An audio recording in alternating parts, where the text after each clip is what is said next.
Patuloy ang pagbaba ng inaangkat na bigas ng bansa.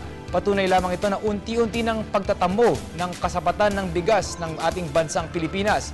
Alamin natin ito sa ulat ni Vicky de Guzman ng PTV Davao. Paunti ng paunti ang iniimport na bigas ng bansa.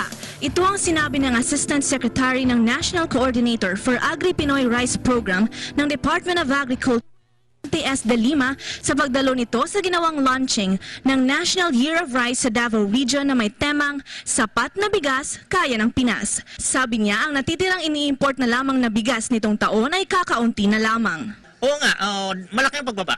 No? Mula 2.4 million noong 2010, naging 860,000 na lang noong 2011, naging 500 noong 2012, at ngayon 187. Technically, yung 187, parang wala ka nang in-import.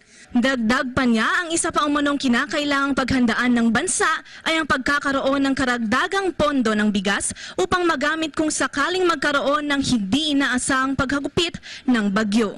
Hinikayat din ito ang mga magsasaka na dagdagan ng isa pang sako ng palay ang kanilang kabuuang produksyon sa buong taon upang matugunan ang magiging buffer requirements ng bansa. Sinagot naman niya ang problema ng mga magsasaka hinggil sa irigasyon na nagiging hadlang umano sa kanilang produksyon. Sana ituloy pa ng ating pamahalaan ang dagdag na pondo para sa irigasyon. Hindi lang sa rehabilitasyon, kundi yung construction ng mga or pag-generate ng mga bagong irrigated areas.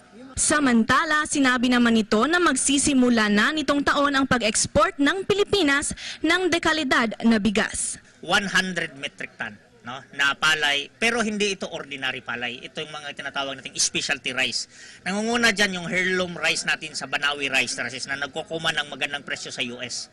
Meron din ngayong naka-allocate ng this quarter para sa Hong Kong, pero yung ating black at saka brown, red rice, no? Yun may laban tayo sa export market. Para sa Telebisyon ng Bayan, Vicky de Guzman.